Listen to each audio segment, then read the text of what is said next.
নমস্কার আমার প্রিয় ভাই ও বোনেরা, আজকে একটা বিশেষ বা খুবই গুরুত্বপূর্ণ বিষয় নিয়ে চর্চা করার আমার মনে আগ্রহ বা ইচ্ছা জেগেছে। সেটা কি যে আমরা জানি যে দুটো কথা, একটা হলো আতে মারা, একটা হলো ভাতে মারা। ভাতে মারা কাকে বলা হয়? মানুষকে এমন একটা সমাজে পরিস্থিতি তৈরি করতে হয়, সেই পরিস্থিতির মাধ্যমে মানুষকে ক্ষুধার্ত বা আর্ত বানিয়ে তাদেরকে মারা, শোষণমূলক যে মনোভাব নিয়ে যখন যেমন এক ব্যক্তি তার ঘরে হাজার হাজার কুইন্টাল চাল, ধান, গম জমা করে রাখা হয়েছে, তারই পাশে দেখা গেছে যে হাজার হাজার গরিব লোক অনাহার, অনিদ্রা বা নির্বস্ত্র হয়ে ঘুরে বেড়াচ্ছে। একে বলা হয় ভাতে মারা।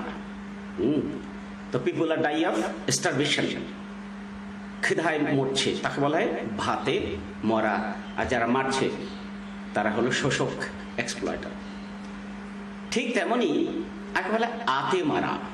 আতে মারা বলতে মানুষের মন ও আত্মিক জগতে এমন একটা সিস্টেম করে চলা যে হাজার হাজার বছর ধরে সেই মানুষগুলোকে যাতে কুপমণ্ডক হয়ে থাকুক বা তারা মানসিকভাবে গোলাম হয়ে থাকুক, গোলাম হয়ে বিপ্রবর্গের বা এক বর্গের দাসত্ব স্বীকার করে সারা জীবন যাপন, হাজার হাজার বছর, এক বছর নয়, ওয়ান জেনারেশন নয়, থাউজেন্ড জেনারেশন পর জেনারেশন তারা এইভাবে হয়েছে। তার অনেক এক্সাম্পল আমাদের ইতিহাসে রয়েছে।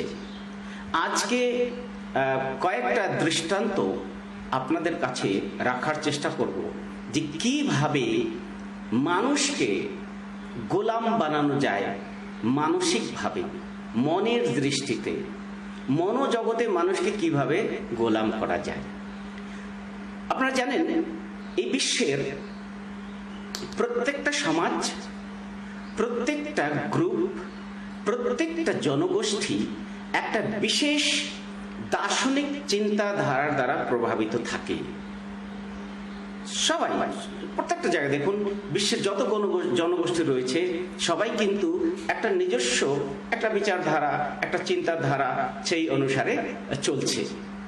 তার একটা উদাহরণ দেখুন, ইউরোপিয়ান যদি আমরা কালচারটা দেখি, পাশ্চাত্য সংস্কৃতি দেখি, তাদের সম্পূর্ণ যে মানসিকতা সেটা কিন্তু একটা জড় ভোগের দ্বারা গাইডেড বা ম্যাটারিয়ালিস্টিক মনোভাব রয়েছে।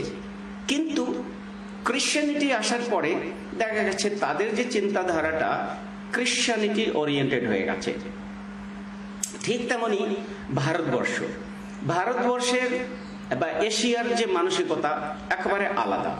এখানে আধ্যাত্মিকতা বা তারপর এখন তো সংমিশ্রণ হয়ে গেছে, সে জড়বাদ বলুন, আধ্যাত্মবাদ বলুন, ভোগবাদ বলুন, মায়াবাদ বলুন, বিভিন্ন ধরনের বাদ এদের মানসিকতাকে গ্রস্ত করে ফেলেছে, গ্রাস করে ফেলেছে। যার ফলে কি হচ্ছে, মানুষ কোনোভাবেই উন্মুক্ত চিন্তাধারা নিয়ে বাঁচতে পারছে না, চাইলেও নয়। কেননা আমরা জানি সবাই কিন্তু স্বাধীনভাবে জন্মগ্রহণ করে, স্বাধীন বুদ্ধি বিবেক নিয়ে জন্মগ্রহণ করে। কিন্তু সমাজে যখন মানুষ থাকতে শুরু করে, সমাজে ধীরে ধীরে যখন মানুষ অগ্রসর হতে থাকে, তখন বিভিন্ন বাদ তাদের মনকে ঘিরে ধরে, বিভিন্ন ইজম মানুষের মনকে ঘিরে ধরে। আর যার ফলে ধীরে ধীরে তারা সেই মতবাদ বা ওপিনিয়ন বা তারই গোলাম হয়ে চলতে থাকে। তারপর আর তার স্বাধীন বুদ্ধি বিবেক হয় না। কিন্তু ঈশ্বরের কৃপায় যদি কারো বুদ্ধি একটু জাগ্রত হয়ে গেল, বিবেক জাগ্রত হয়ে গেল, সে চেষ্টা করে না এই যে মানসিক যে বন্ধন, এই যে মানসিক জগতে যে একটা বন্ধন, এই বন্ধনকে চূর্ণ বিচূর্ণ করতে হবে, তখনই তাকে সমাজের বিরুদ্ধে দাঁড়াতে হয়। আর সেই বন্ধন যুক্ত মানুষগুলো সব সময় কি করে, যে মুক্তি পেতে চায় তাকেও গ্রাস করে ফেলতে চায়। এটাই হয়েছে সমাজের মানে ইতিহাস। আজকে যে কথাটা আপনাদের কাছে বলতে যাচ্ছি, যে আমাদের ভারতের যেটা বলে ভাগবত সংস্কৃতি বা সনাতন সংস্কৃতি, সনাতন ধর্ম বা ভাগবত ধর্ম,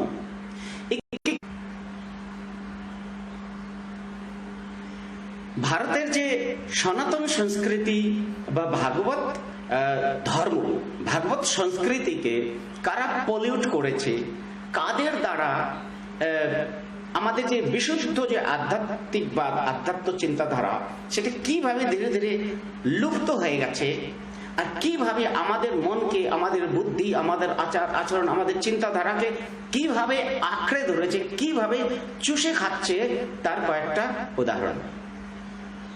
প্রথমত কথা বলি আস্তিক ও নাস্তিকবাদের ডিভিশন।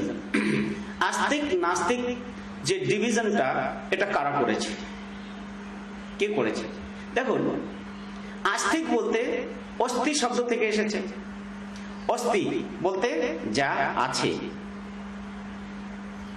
অস্থি বলতে যা আছে, যাহা আছে, দ্যাট হুইচ এক্সিস্ট, সেটাকে বলা হয় অস্থি। তো যেটা আছে সেটা তো আছে, তাকে আপনার আমার মন্তব্যের কোনো প্রভাবিত করতে পারে না। যে জিনিস আছে সেটা আছে, সূর্য আছে, তাকে কে প্রভাবিত করতে পারে? তার অস্তিত্ব আছে, এটা সত্য। সেই সত্যকে আপনি বললেন না এটা নয়, আর আমি যদি বলি হ্যাঁ, তা আপনার আমার হ্যাঁ বলাতে, আপনার না বলাতে তার অস্তিত্ব কি মিটে যাচ্ছে? নিশ্চয়ই না। তাই যে জীবনের একটা সত্য রয়েছে, পরম সত্য, সে পরম সত্যটা কি? যে না, এই সৃষ্টি হয়েছে স্রষ্টার কাছ থেকে। সরল সোজা উত্তর, স্রষ্টা আছেন তাই সৃষ্টি হয়েছে, সৃষ্টি স্রষ্টা ছাড়া হতে পারে না। এখন সৃষ্টি যখন স্রষ্টা থেকে হয়েছে, সৃষ্টিকে স্রষ্টা, সৃষ্টিকর্তাকে মানছি, একেবারে বিশুদ্ধ হয়ে গেল। এর মানে সৃষ্টিকর্তা আছেন। এখন তার অস্তিত্ব কি আমার বিশ্বাস অবিশ্বাসের উপর নির্ভর করবে? Of course not. তিনি তো আছেন, তিনি ছিলেন, তিনি আছেন ও তিনি থাকবেন। এর জন্য আস্তিকবাদ নাস্তিকবাদ বলতে কিছুই নেই। আস্তিক বলতে এখানে ডিভিশন করা হয়েছে। বিপ্রবর্গেরা একটা সময় ছিল যখন দেখা গেছে যে বিপ্রবর্গের যে শাসন চলছে না, তখন তারা এমন একটা মীমাংসা করে এমন একটা সৃষ্টি করলো যাতে দর্শনগতভাবে, দার্শনিক দৃষ্টিতে মানুষকে গোলাম করা যেতে পারে। তাই তারা কি করলো, দুটো ভাবে বিভক্ত করে দিল মানুষের চিন্তাধারাকে। সেটা কি? প্রথমত আস্তিকবাদ, আর যেটা হলো নাস্তিকবাদ। তো আস্তিকের তারপর পরিভাষা করে দিয়েছে, ডেফিনিশন। আস্তিক কাকে বলা হবে? যে বেদকে মানবে। আস্তিক কাকে বলা হবে? যে ঈশ্বরকে মানবে বা ব্রহ্মকে মানবে, বেদ ব্রহ্ম। আর তৃতীয় জিনিসটা হলো আত্মাকে যারা মানবে। মানে এদের তিনটার একটা যদি আপনি অবমাননা করেন, তা আপনি হয়ে গেলেন নাস্তিক, ব্র্যান্ডেড একটা লেভেল। তারপর নাস্তিককে যে বেদকে মানছে না, বা অজ্ঞাতবশে সে ব্রহ্মকে বুঝতে পারছে না, আত্মজ্ঞান, আত্মা সম্পর্কে জানে না, তাকে আমরা নাস্তিক ব্র্যান্ড করে দিলাম। এই যে ব্র্যান্ডিং করা, কাউকে বলে দিলাম খুব ভালো লোক, আর কাউকে বলে দিলাম এ চোর বা ডাকাত, একটা ব্র্যান্ড করে দিলাম।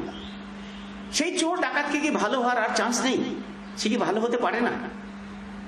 আবার দ্বিতীয় জিনিসটা হলো, যিনি ভালো মানুষ তিনি কি ভুল কাজ করতে পারেন না? তার দ্বারা হয় না। এই যে একটা বর্গকে, একটা গ্রুপকে ভালো বলে একসেপ্ট করে নেওয়া, আর তাকে জীবনের সর্বস্ব মানা, মানে তিনি যা কথা বলবেন সে ব্রহ্মবাক্য বা আত্মবাক্য, এই ধরনের মানসিকতা মানুষকে শোষণের জন্ম দেয় সমাজে। তাই এই পৃথিবীতে আস্তিক আর নাস্তিক বলতে কিছুই নেই। কিন্তু হ্যাঁ, যদি ঈশ্বরের অস্তিত্বকে মেনে নিয়ে তার দিকে এগিয়ে যাওয়া হয়, সেই পরম সত্যকে জানার চেষ্টা করে। সেই আমি বেদকে মানলাম বা না মানলাম, আমি আত্মাকে মানলাম বা না মানলাম, আমি পরমাত্মাকে মানলাম বা না মানলাম, কিন্তু আমি এটা জানি যে সৃষ্টির এক রহস্য, সেই সৃষ্টির রহস্যটাকে আমাকে জানতে হবে। সেই সৃষ্টির রহস্যটাকে, স্রষ্টাকে জানতে হবে। স্রষ্টা কোথায়, তিনি কি রূপে রয়েছেন, এই যে চেষ্টা যারা করে তারাই কিন্তু প্রকৃত ঋষি, তারাই হবে প্রকৃত বিজ্ঞানী, যারা সত্যের অনুসন্ধান করবে। আর নাস্তিককে যারা এই বেদ, ব্রহ্ম ও আত্মাকে মানে না। কিন্তু এই বেদ, ব্রহ্ম, আত্মাকে না মেনেও এমনও এক যুগ পুরুষের জন্ম হয়েছে এই পৃথিবীতে, যিনি পুরো বিশ্বের মানুষের চিন্তাধারা, এই যে কর্মকাণ্ড জ্ঞানের বিরোধিতা করে, সত্যের সন্ধান করে, বোধি জ্ঞান প্রাপ্ত করে বিশ্বকে আলোকিত করেছেন। তিনি কে? যাকে বলা হয় ভগবান বুদ্ধ। ভগবান বুদ্ধ তিনি কঠোর তপস্যা সাধনা বলে পরম সত্যকে জেনেছেন, আর তার অষ্টাঙ্গ মার্গ অকাট্য মার্গ। কিন্তু তিনি আত্মা শব্দটা প্রয়োগ করেছেন হয়তো বেদ বিরোধী কাজে। বেদ বিরোধী বলতে বেদের কর্মকাণ্ডের তিনি বিরোধিতা ছিলেন। তিনি বেদ বিরোধী, যে কর্মকাণ্ড, বলি, প্রায়শ্চিত্ত, শূদ্রকে জ্বালাতন করা, তাদের উপরে দমন করা, অবদমন করা, তার বিরুদ্ধে ভগবান বুদ্ধ মুভমেন্ট দাঁড় করেছেন, পুরো বুদ্ধিজমটা তার বিরুদ্ধে। যার পরে বুদ্ধ এত উন্নত মানসিকতার লোক, উন্নত আদর্শবান ব্যক্তি হলেও এই তথাকথিত পণ্ডিতদের সামনে তিনি হয়ে গেলেন নাস্তিক। ঠিক তেমনই দেখবেন যে জৈন, মহাবীর জৈন, যে তিনি কি দিলেন আপনার জৈনবাদ, তার মতবাদটা দেখবেন খুব সুন্দর, কিছু কিছু জিনিস তার মধ্যে খুব ভালো রয়েছে। তারা কিন্তু সাত্বিক আহার গ্রহণ করে, মানুষের সেবায় সবসময় যত্ন থাকে, মানুষকে কষ্ট না দেওয়ার সবসময় প্রচেষ্টায় থাকে। এখন সে ব্রহ্মকে মানলো বা না মানলো, কিন্তু তার মধ্যে যে মূল্য রয়েছে, মানবিক বোধ রয়েছে, সৃষ্টির প্রতি প্রেম বা স্নেহ বা রেসপেক্ট রয়েছে। তাকে আমি নাস্তিক বলে একটা ব্র্যান্ড করে দিলাম, তাকে করে দিলাম না, এরা ধার্মিক নয়, এরা নাস্তিক, ঈশ্বর অস্তিত্বকেই মানছে না। ঠিক তেমনি চারবাক যিনি দর্শন দিয়েছেন ভোগবাদ, তিনি বলতেন যাবৎ জীবের সুখং জীবের ঋণং কৃত্বা ঘৃতং পিবেত, মানে যতদিন বাঁচবে ততদিন ভালো করে বাঁচো, মানে মানুষের মতো বাঁচো, ভিখারের মতো বাঁচবে না, দরকার পড়লে অন্যের কাছ থেকে ঋণ বা লোন নিয়েও ভালো করে থাকো। তিনিও কিন্তু এই বেদ বিরোধী ছিলেন, কেননা তার এই বেদের যে কর্মকাণ্ড, মানুষের প্রতি অত্যাচার, অন্যায়, এগুলো দেখে তার মনে রিয়াকশন হয়েছে। যেমন কার্ল মার্ক্সেরও প্রচন্ড রিয়াকশন হয়েছিল, যার ফলে তিনি বলে দিয়েছিলেন ধর্ম হলো আপিল। তা বললে তো হয় না, তিনি বললেন একটা প্রতিক্রিয়া, রিয়াকশন। এখন এই রিয়াকশনটার কারণটা কি, সেগুলো আমাদেরকে জানতে হবে। তার মধ্যে আমাদের ভারতীয় ছটা দর্শন, সেই দর্শনের মধ্যে একটা দর্শন, যে দর্শনটা আমাদের ছটা দর্শনকে প্রভাবিত করেছে, যেমন সাংখ্য দর্শন, সেটা হলো মহর্ষি কপিলের সাংখ্য দর্শন, বিজ্ঞান ভিত্তিক, বিজ্ঞানিক চর্চা হয়েছে সেখানে। পতঞ্জলি যোগ দর্শন, সেটা পূর্ণত 100% বিজ্ঞান ভিত্তিক, যুক্তিসঙ্গত। ঠিক তেমনি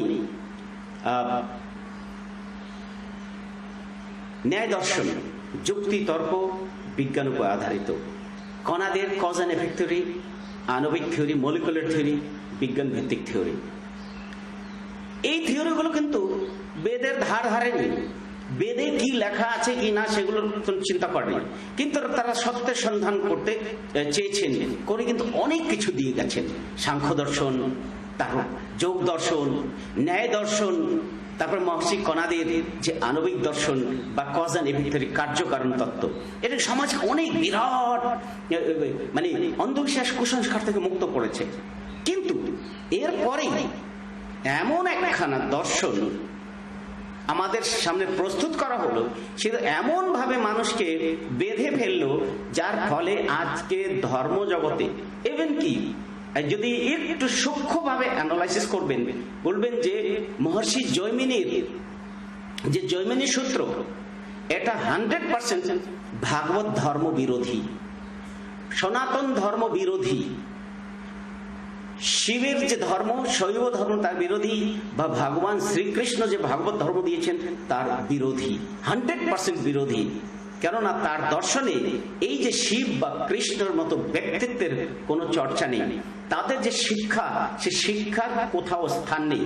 এবং জৈমিনী দর্শনের ঈশ্বরের কোনো জায়গা নেই, ব্রহ্মের কোনো স্থান নেই, কিন্তু একে আস্তিক দর্শন বলা হয়েছে। কি করে আমি আপনাদেরকে প্রমাণ দিচ্ছি। প্রমাণ নম্বর 1, জৈমিনীর দর্শন, জৈমিনী সূত্র, একে বলা হয় কর্মকাণ্ড।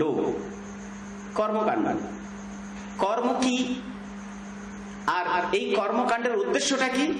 স্বর্গ প্রাপ্তি। এখন কর্ম কোথায় নিয়ে যাবে? মানুষকে স্বর্গ নিয়ে যাবে, বা এই কর্ম মানুষকে নরকে নিয়ে যাবে। এখন স্বর্গটা কি? তার অনুসারে, সার অনুসারে, মানে এমন একটা অনন্ত একটা সুখের অবস্থা। জায়গাটা কি? সুখের অবস্থা, যেখানে দুঃখ নেই, শুধু সুখ। সব ধরনের ভোগ্য বস্তু সামগ্রী সেখানে রয়েছে। আর দুঃখটা কি? মৃত্যুর পরে সেই ভোগ্য পণ্যর অভাব ও শুধু দুঃখ ও ক্লেশ, এটাকে বলে তিনি নরক এই করেছেন। এখন মানুষের কর্ম করতে হবে, কর্মের দ্বারাই মানুষ স্বর্গ প্রাপ্ত করতে পারে। কিন্তু এখন এই কর্মটা কেমন হবে? স্বর্গ, তারপর হয়ে গেল কর্ম। তো কর্মটা কেমন? তো কর্মটা ধর্ম অনুসারে করতে হবে। কি? ধর্ম অনুযায়ী। বহুত আচ্ছা, কর্ম করব, নিশ্চয়ই ধর্ম অনুযায়ী করব। ধর্ম যেটা বলছে, ধর্মের এসনা বা ধর্ম যে নির্দেশনা, সেগুলোকে তো পালন করতেই হবে মানুষকে। কিন্তু এই ধর্মটার পরিভাষা আবার আলাদা, যেখানে যুক্তি বা বিজ্ঞান বলে কিছু নেই। এখানে ধর্ম বলা হয়েছে বেদ বিহিত কর্ম। বেদ বিহিত কর্ম মানে বেদে যে কর্মগুলো লেখা আছে সেই কর্ম করলেই সেটা ধর্ম। মানে ধর্ম কোনো মুক্তি, সেখানে কোনো স্বাধীন বিচার নেই। যেখানে বেদে লেখা আছে সেই কর্মগুলো করলেই মানুষ স্বর্গ লাভ করবে। দেখুন, একটু বোঝার চেষ্টা করবেন। প্রথম হলো স্বর্গ, ঠিক আছে, খুব ভালো, স্বর্গে যাব, খুব সুখে থাকবো। মৃত্যুর পরে এই জীবিত থাকতে দুঃখ ক্লেশ যতই ভোগি না কেন, যত কর্ম অপকর্ম কুকর্ম করে থাকি না কেন, কোনো ব্যাপার নেই। এরপরে স্বর্গে পৌঁছে যেতে হবে। স্বর্গের উদ্দেশ্য, স্বর্গের প্রলোভন দিয়ে আমাকে এগিয়ে যেতে হচ্ছে, ঠিক আছে। এখন স্বর্গটা কি? কর্মের দ্বারা প্রাপ্ত হবে। তো কর্মটা কি? ধর্ম অনুসারে কর্ম করা। তো ধর্ম অনুসারে কর্মটা কি? যে বেদে যে লেখা আছে কর্মগুলো, সেগুলো করতে হবে। এর মানে 4টা জিনিস: স্বর্গ, কর্ম, ধর্ম ও বেদ বিহিত কর্ম। মানে শেষ পর্যন্ত বেদে লেখা কথাগুলোই কর্ম। তার একটু এদিক ওদিক হলে চলবে না। এচুল ওচুল হলে, একটু মানে চুন থেকে কি বলে, পান থেকে চুন খসে পড়লে চলবে না। এখন আরেকটু ডিটেলে যাই, আপনাদের খুব ভালো লাগবে যে কিভাবে মানুষের মনকে কিভাবে গ্রাস করেছে, মানুষের বুদ্ধিকে কিভাবে খর্ব করেছে, মানুষের মনকে বৌদ্ধিক ক্ষেত্রে কিভাবে কুণ্ঠিত করেছে। যে কুণ্ঠার ফলে হাজার হাজার বছর ধরে আমাদের এই ঘনের মতো আমাদের ভাগবত সংস্কৃতিটাকে শেষ করেছে, ধ্বংস করেছে। একটা কৃত্রিম ধর্ম সৃষ্টি করে আমাদের সম্পূর্ণ মানব জাতির জন্য একটা আতঙ্ক সৃষ্টি করে দিয়েছে। আজ প্রত্যেকটা সমাজের প্রত্যেকটা ব্যক্তি কিন্তু আতঙ্কে, সেই মযহবী আতঙ্ক, হ্যাঁ, বা কোনো ধরনের একটা আতঙ্কে আতঙ্কিত, মানুষ মুক্ত নয়। এখন একটু আরেকটু আলোচনা করি এখন কর্ম নিয়ে। এখানে কর্ম বলতে কি? বেদ বিহিত কর্ম কি? বেদে কোন ধরনের কর্ম? এখানে 5 ধরনের কর্মের কথা বলা হয়েছে বেদে। প্রথম কর্ম হলো, সেটা হলো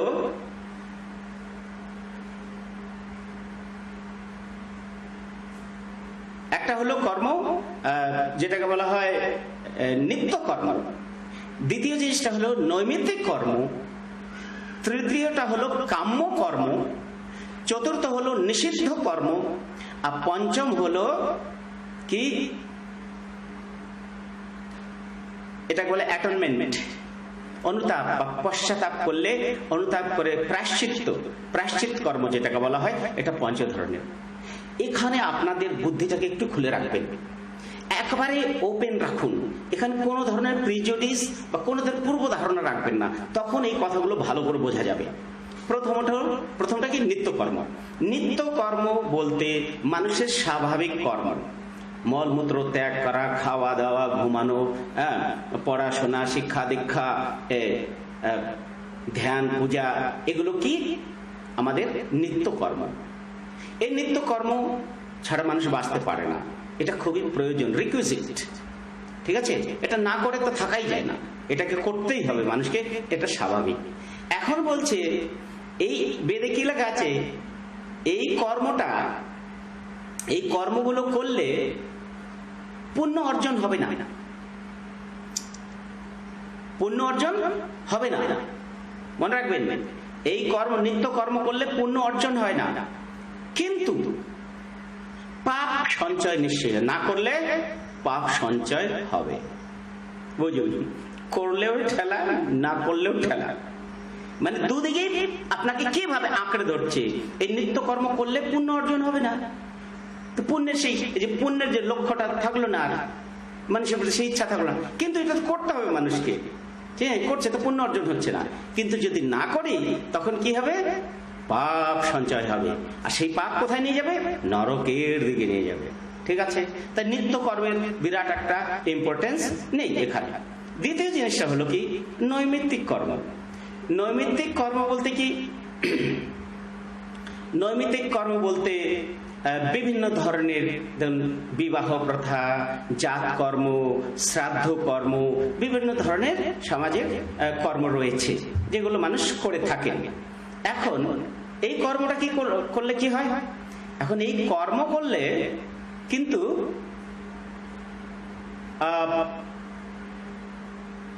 পুণ্য অর্জন হবে, কিন্তু না করলে বিশেষ একটা কিছু হবে না, মানে পাপ অর্জন, সরি, না করলে কিন্তু পাপ অর্জন হবে, কিন্তু করলে পুণ্য অর্জন হবে না।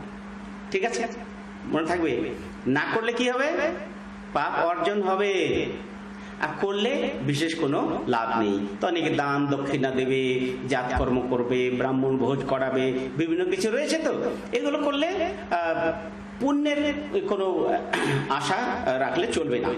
এটা কিন্তু এই জৈমিনী সূত্রে লেখা রয়েছে, জৈমিনীর যে কর্মকাণ্ড এর ভিতরে রয়েছে। এখন তৃতীয় জিনিসটা কি, কাম্য কর্ম।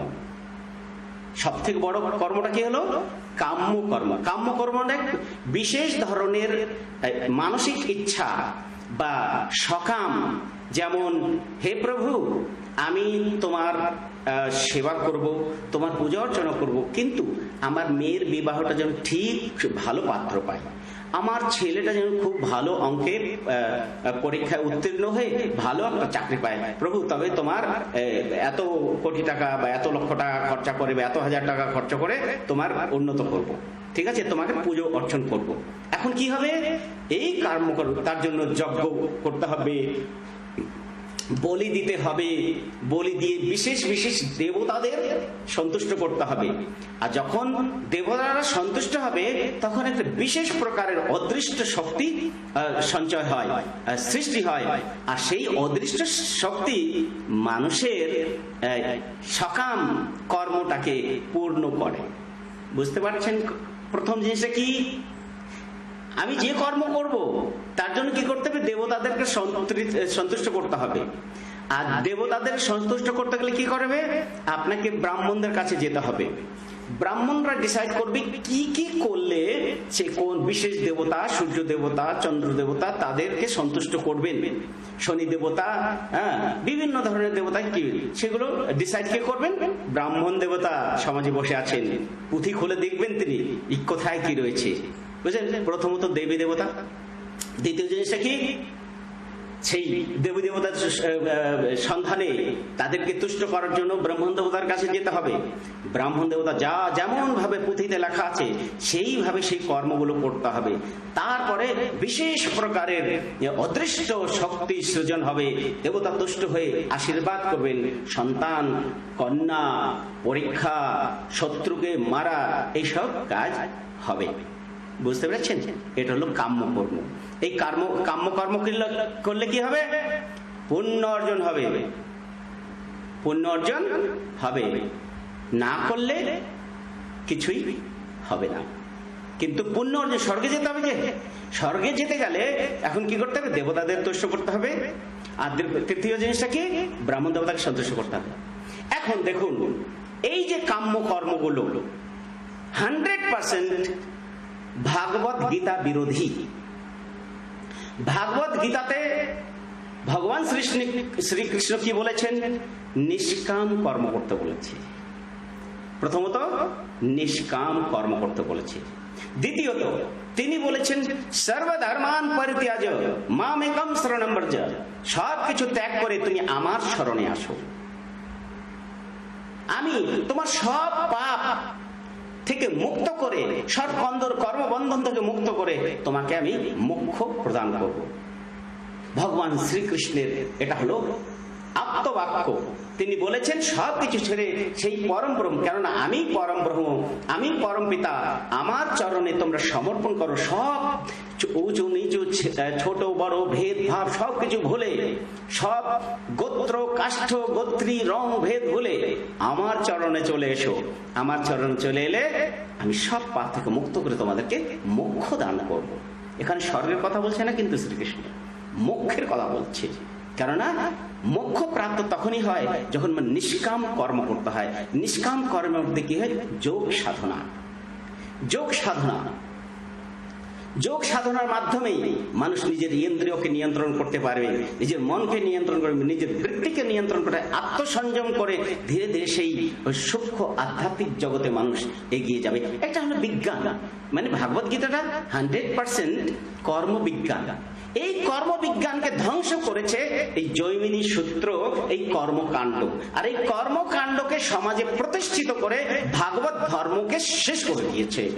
আজ ভাগবত ধর্ম বলতে মানুষ ভাবে এটাই, এই কর্মকাণ্ডগুলো এটাই হলো ভাগবত ধর্ম। কিন্তু একেবারে 100% ভুল, কনকক্টেড স্টোরি। এগুলো কিন্তু একেবারে স্বরচিত এই গল্প গুজব তৈরি করে আমাদের ভাগবত সংস্কৃতিকে নষ্ট করেছে। ভগবান শিব কি বলেছেন? যে শিবোহম শিবোহম বিশ্বরূপম, আমি শিব। এই শিবত্ব প্রাপ্ত করতে হবে। কৃষ্ণ বলেছেন কি? সেই তিনি সবকিছু, তিনি সবকিছু, মানে তাকে হরি ওম তৎসৎ, হরি ওম তৎসৎ, তিনি সবকিছু। আর তিনি পরম সত্য। আর সেই পরম সত্য তাকেই বোঝা, তাকে জানা, সেটাই হলো যোগ। তাকে জানার যে পদ্ধতি সেটা হলো যোগ, আর তাকে পাওয়া সেটা হলো মোক্ষ। এখানে স্বর্গ নরকের কোনো স্থান নেই। সুখ দুঃখের ঊর্ধ্বে পরম চৈতন্য, পরম আনন্দ গণসত্তা, সেখানেই পেতে হবে। এই যে জগের যে কাম্য, কি কাম্য কর্ম, যার দ্বারা পুণ্য অর্জন করার কথা বলে, পাপ পুণ্যের যে ভেদভাব সৃষ্টি করে, মানুষের ভয় সন্ত্রাস সৃষ্টি করে, আতঙ্ক সৃষ্টি করে, নিজের পায়ের গোলাম, চরণ ধুলি বানিয়ে রেখেছে সমাজকে এই তথাকথিত বিপ্রবর্গ, পণ্ডিত বর্গ। এর জন্য মানুষকে একটু স্বাধীন হতে হবে, স্বাধীন বুদ্ধি বিবেক বিচার রেখে মানুষকে এগিয়ে যেতে হবে। চতুর্থটা শুনুন এখন। চতুর্থটা কি? নিষিদ্ধ কর্ম। নিষিদ্ধ কর্ম কি? বেদের নিষিদ্ধ কর্মটা কি? কি বেদ, শূদ্র, নারী এরা বেদ পাঠ করতে পারবে না। কোন ধর্মগ্রন্থ পাঠ এরা করতে পারবে না। যদি এরা এগুলো করে ফেলে তো পাপ হবে, আর তাদেরকে প্রায়শ্চিত্ত করতে হবে। নিষিদ্ধ কর্ম, এই কর্ম করা যাবে না। তো ইতিহাসে কিন্তু এক্সাম্পল রয়েছে। এই ভারতবর্ষে যে ইসলামিক ইনভেশন হয়েছে, তারা আক্রমণ করেছে, কিন্তু তার থেকে বেশি বড় ক্ষতি কারা করেছে? এই মনুবাদীরা। এই মনুবাদীরা ভয়ঙ্কর ক্ষতি করেছে। এরা কিভাবে কি করেছে এখন দেখুন। মানুষ ভুলবশত অন্য মজাহাবের কার সম্পর্কে এসে যেতে পারে, ভুলবশত তার হাতে জল গ্রহণ করতে পারে, কিন্তু এই মৌলবাদীরা তাদের জন্য স্থান রাখেনি। না, একবার যদি স্পর্শ করে ফেলিস অন্য মজহাবের লোককে, তোর জাত চলে যাবে। জাত চলে যাওয়ার পরে আর ফিরে আসা যাবে না। তারপর তার জন্য প্রায়শ্চিত্ত করতে হবে। বেদ যদি পড়াশোনা করা হয় বা কোনো ধর্মশাস্ত্র পড়াশোনা করা হয়, তখন কি হবে, তার মুখে কোনো একটা ধাতু গরম করে মুখে ঢেলে দিতে জীবন শেষ হয়ে যায়। তার কানে যদি বেদ শোনে, তার কানে তাকে গরম লোহা গরম করে ঢেলে দিতে হবে, সীসা বয়েল করে গরম করে ঢেলে দেবে, যাতে তার শুনতে না পারে। এমন ধরনের প্রায়শ্চিত্ত কর্ম এখানে নিষিদ্ধ কর্ম করা হয়েছে। না, নিষিদ্ধ কর্ম করলে কি হবে, সেটা পাপ হবেই হবে, আর তার নরকে তাকে যেতেই হবে। আর এই যত ধর্ম নিষিদ্ধ কর্ম রয়েছে, যদি ভুল থাকে তার জন্য প্রায়শ্চিত্ত কর্ম, প্রায়শ্চিত্ত। আর সেই প্রায়শ্চিত্তটা ডিসাইড করবে কে, সমাজের ব্রাহ্মণ বর্গ। এখন বুঝুন খেলাটা। ভগবান শ্রীকৃষ্ণ চতুর্বর্ণ তিনি কি বলছেন, এটা জন্মগত নয়, এটা হলো কর্মগত।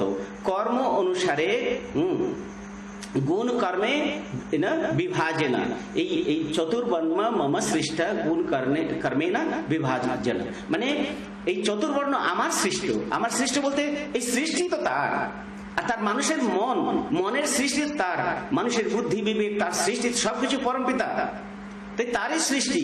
কিন্তু এই চতুর্বর্ণ এই জাত নয়, বর্ণ বলতে হয় রং। চতুর্বর্ণ আধারে, চতুর্বর্ণের দ্বারা মানুষকে বলা হয়েছে যারা একটু অল্প বুদ্ধি, অনুন্নত বুদ্ধি, তাদের যে মানসিকতা, সে মানসিকতাকে শুদ্রচিত মানসিকতা বলা যেতে পারে।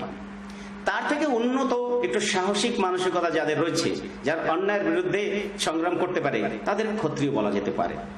তৃতীয়, যেটাকে বলা হয় বৈশ্য, ব্যবসায়, ব্যবসায় যারা করতে পারে, জিনিসপত্রের ম্যানিপুলেশন করে কমার্শিয়ালাইজ, যেটা বলে বৈশ্য। আর চতুর্থ হলো বিপ্র। বিপ্রটা কি, যারা একেবারে বিশুদ্ধ বুদ্ধি, বিপ্র বলা যেতে পারে ইন্টেলেকচুয়াল, যারা উন্নত বুদ্ধি, উন্নত ধী, ডেভেলপড ইন্টেলেক্ট নিয়ে জন্মগ্রহণ করেছে, ভালো মন্দ বিচার করতে পারে, তাদের বুদ্ধির দ্বারা সমাজে বিরাট বিপ্লব আনতে পারে। এই যে মানসিকতা, এই মানসিকতাকে বলা হয় কি, বিপ্রচিত মানসিকতা। কিন্তু একটু দেখুন তো, আলোচনা করে একটু বিবেচনা করে দেখুন যে একজন বিপ্র তো শূদ্র হতে পারে। এই জন্য বলা আছে চণ্ডালোপি দ্বিজা শ্রেষ্ঠ হরি ভক্তি পরায়ণ হরি ভক্তি বিহীনশ্চ বিপ্রোচি সপচাধমা। কি বলছেন এখানে, যে বিপ্রপি সপচাধম, চণ্ডালোপি দ্বিজা শ্রেষ্ঠ, যাকে চণ্ডাল বলা হয়, সে চণ্ডাল একজন দ্বিজ থেকে শ্রেষ্ঠ হতে পারে যদি তার মনে হরি ভক্তি থেকে থাকে। গোস্বামী বলা হয়, কবির দাস, রহিম, রৈদাস, বিভিন্ন অনেক ঋষিমুনি রয়েছেন যারা কিন্তু এই জাতিভেদীকরণে, তারা কিন্তু সাধনার দ্বারা নিজেকে কি করেছেন, পণ্ড জ্ঞান, ব্রহ্মজ্ঞান বা আত্মজ্ঞান লাভ করেছেন। তাই তাদেরকে আজ প্রণম্য, তাদেরকে আমরা পূজা করি। তারা কিন্তু কোনোদিন ভেদভাব সৃষ্টি করেননি। কিন্তু সমাজে এই চতুর্বর্ণটাকেও এই যে বিপ্রবর্গরা এমন ভাবে মানুষের মনে করে, চতুর্বর্ণ বলে চারটা জাত। কিন্তু আজকে দেখা গেছে যারা আগে চর্মকার বা চামার, চর্মের কাজ করত, তারা এখন বড় বড় চামড়ার ইন্ডাস্ট্রি করেছে। সেই ইন্ডাস্ট্রিতে বড় বড় ব্রাহ্মণ, পণ্ডিত, ক্ষত্রিয় সবাই কাজ করছে। এখন কি বলবেন তাদেরকে? সে চর্মকার, তার শুজ ইন্ডাস্ট্রি, তার বুচারি, তার আন্ডারে কাজ করছে বুদ্ধিজীবী, ইন্টেলেকচুয়াল, বিপ্র সবাই কাজ করছে। তো কোথায় গেল তার বুদ্ধিত্ব? এখন পর্যন্ত সেই জাতির ধরা। কিন্তু দেখা গেছে যাদেরকে অনুন্নত বলছেন তারা উন্নত। এখন একজন তথাকথিত শূদ্র বর্ণের জন্মগত, সে বিরাট আইএস, আইপিএস বা বুদ্ধিজীবী হয়ে গেছে। ভারতের রাষ্ট্রপতি এখন রামনাথ কোবিন্দ, তাকে তো শূদ্র গোষ্ঠীকে বলা হয়, কিন্তু দলিত যেটাকে বলা হয় সে হয়েছে, অতীতে অনেক বড় বড় হয়েছে। যাকে অছুত, ইসলাম ধর্মকে মানুষ অছুত হিন্দুরা মনে করে, সেই ইসলামের আমাদের ভারতের রাষ্ট্রপতি হয়েছেন। তো এখন এই যে চতুর্বর্ণ হলো বুদ্ধির অবস্থা। বুদ্ধির যত উন্নতি হবে মানুষের বর্ণ পরিবর্তন হয়ে যায়, আর যখন বুদ্ধি অনুন্নত অবস্থায় থাকে সেটাকে বলা হয় শূদ্র মানসিকতা। তাই এগুলো পার্মানেন্ট নয়, এগুলো মানুষের কর্ম অনুসারে, কর্ম চেঞ্জ করে দিলে তার সেটা চেঞ্জ হয়ে গেল, এই জন্য এটা ব্র্যান্ড করা যেতে পারে না। তাই এই চতুর্বর্ণ সৃষ্টি করে জাতপাত উচ্চ নিচ এই যত ভেদভাব সৃষ্টি করে এই যে মহর্ষি জৈমিনীর যে কর্মকাণ্ড মনু দর্শন, এটা কিন্তু মানুষের বুদ্ধিকে খর্ব করেছে, কুণ্ঠিত করেছে। এবং ভাগবত সংস্কৃতি, যে সংস্কৃতি হাজার হাজার বছর ধরে ভগবান শিব ও শ্রীকৃষ্ণের দেওয়া যে প্রদত্ত ঋষিমুনিদের যে ধর্ম, সেটাকে খণ্ডন করেছে। আর খুব সাইকোলজিক্যালি নিজেকে ধর্ম থেকে নিজেকে বলেনি যে আমি অধার্মিক বা অধার্মিক, কিন্তু ধর্মের আড়ালে থেকে ধর্মের কাপড় মানে এই আঁচলটা পরে সে কি করেছে, মানুষকে শোষণ করেছে, শোষণে বিরাট একটা জাল সৃষ্টি করেছে। আর তাই আজকে সম্পূর্ণ আমাদের তথাকথিত যারা ভাগবত ধর্মী এই কর্মকাণ্ডে বিশ্বাসী, কিন্তু বেদ বিহিত যে জ্ঞান কাণ্ড ব্রহ্মৈব গুরুরেক নাপরঃ, মানে মানুষের মোক্ষ লাভ করতে হবে সাধনার মাধ্যমে, উন্নত সাধনার মাধ্যমে, তপ সাধনার মাধ্যমে তাকে প্রাপ্ত করতে হবে, জীবের সেবা করতে হবে, জীবের কল্যাণ করতে হবে। এখানে পাপ কর্ম কোনো ছোট বড় কর্ম নয়, মনকে শুদ্ধ সুচিতা রেখে, শরীরকে সুচিতা রেখে ঈশ্বরের পানে এগিয়ে যাওয়া, পূর্ণত্বের দিকে এগিয়ে যাওয়া, ব্রহ্মত্বের দিকে এগিয়ে যাওয়া, মানে ব্রহ্মকোটির মানুষ তৈরি হওয়া, একেই বলা হয় সাধনা, ধর্ম সাধনা, ভাগবত সাধনা। কিন্তু এই যে 5 ধরনের কর্মকে সৃষ্টি করে এই ব্রাহ্মণেরা মানুষকে কর্মের প্রতি, জ্ঞানের প্রতি, ধর্মের প্রতি যে শ্রদ্ধা ছিল সে শ্রদ্ধাকে শেষ করে দিয়েছে। কিন্তু এখন পর্যন্ত মানুষের মন এমন ভাবে গোলাম হয়ে আছে যে এই কর্মবন্ধন থেকে, কার কর্মবন্ধন? জৈমিনী সূত্র কর্মকাণ্ডের বাইরে মানুষ যেতে পারছে না। তাই আমি বলছি, যারা সত্যিকারের ভাগবত ধর্মী, সনাতন সংস্কৃতিকে মানে, ভগবান শ্রীকৃষ্ণকে মানেন, ভগবান শিবকে মানেন, তাদের উদ্দেশ্য এই পণ্ডিতদের সৃষ্ট এই কর্মকাণ্ড থেকে বেরিয়ে নিষ্কাম কর্ম যেটাকে বলে সেবা, গীতায় বর্ণিত, সেটাকে গ্রহণ করেই সম্পূর্ণ সমাজের উত্থান হতে পারে, ধর্মের উত্থান হতে পারে, ধর্মের প্রগতি হতে পারে, সম্পূর্ণ মানব জগতে শান্তি ও আনন্দ সৃষ্টি করা যেতে পারে। বলা যেতে পারে এই কর্মকাণ্ড থেকে বেরিয়েই মানুষ সত্যিকারের জীবনের প্রগতির পথে এগিয়ে যেতে পারে। ধন্যবাদ, নমস্কার।